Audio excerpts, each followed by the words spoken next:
Quiero conocer los pensamientos de Dios. Lo demás son cosas sin importancia. Vemos pues cómo además de la materia hay algo más. Los científicos lo han llamado, y aún hoy lo llaman, fuerza, las fuerzas creativas del universo.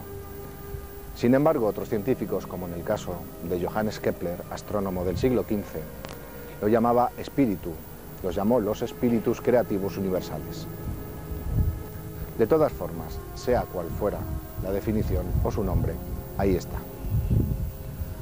Lo no comprobable no necesariamente no existe. Lo ínfimo no necesariamente es insignificante. Los espíritus o las fuerzas creativas universales no necesariamente no son inteligentes. Estas, con humildad digo, son cosas que los científicos de hoy en día no deberían de olvidar.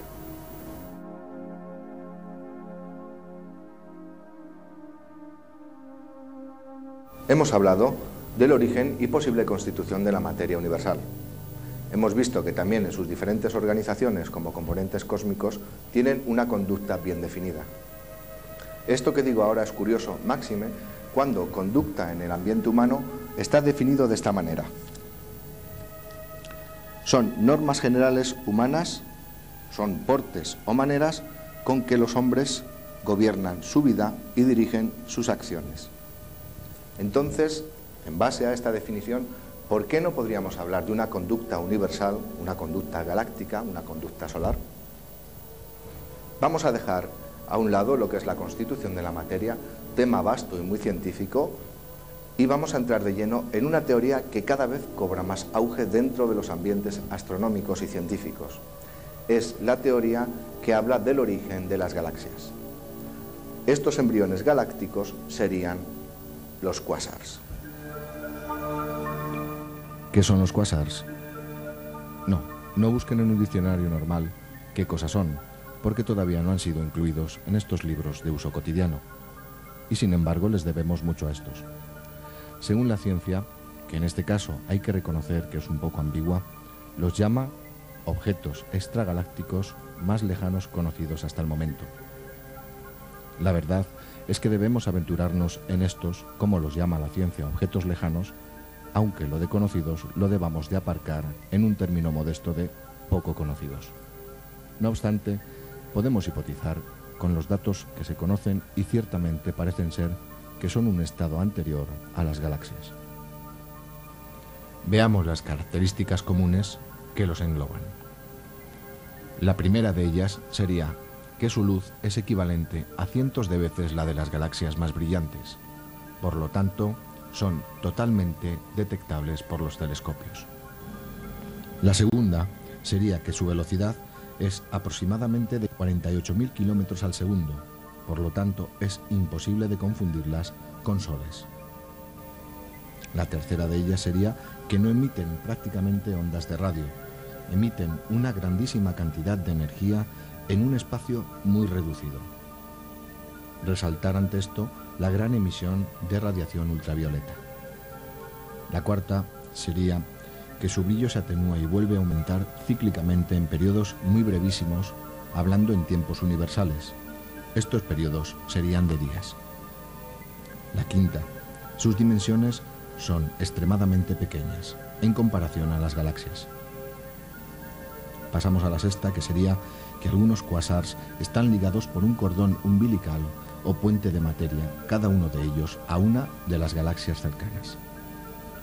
Y la séptima y última, más evidente de todas ellas, sería que existe un estado intermedio entre cuásars y galaxias. Vemos que con esta serie bien concreta de las características conocidas de los cuásars podemos hipotizar libremente en deducir un poco más sus conductas.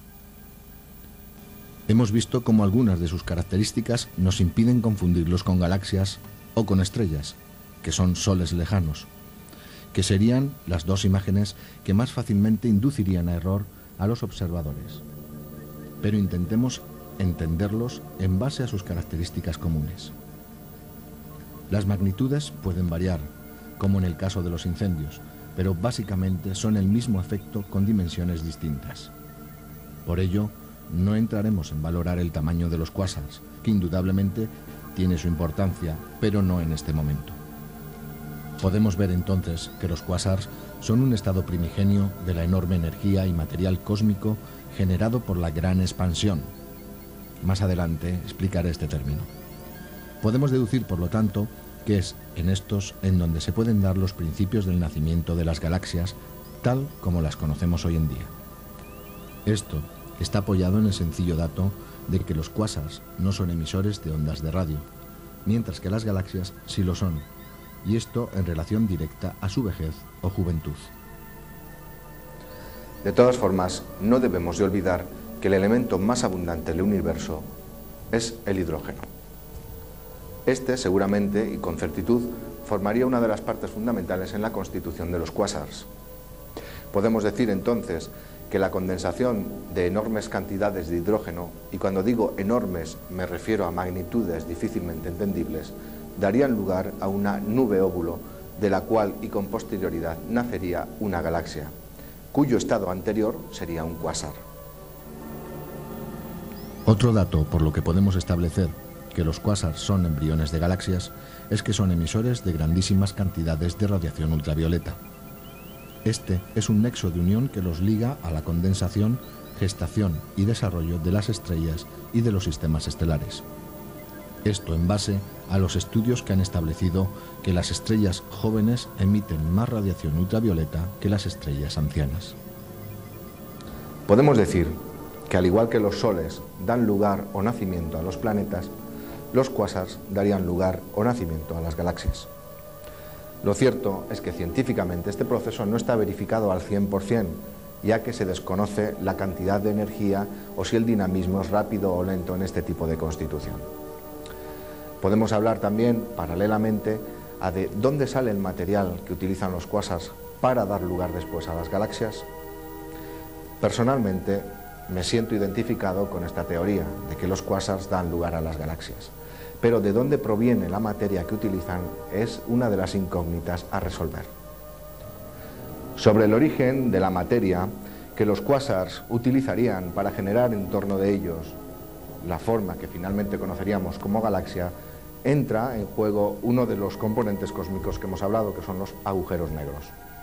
Estos profundizaremos más adelante en otros capítulos, pero hay que mencionar que serían deformaciones espaciotemporales de nuestro universo o de otro universo, de donde procedería esa cantidad o esa emersión de material que posteriormente se organizaría en torno a un eje de rotación que podríamos definir que serían los cuásars.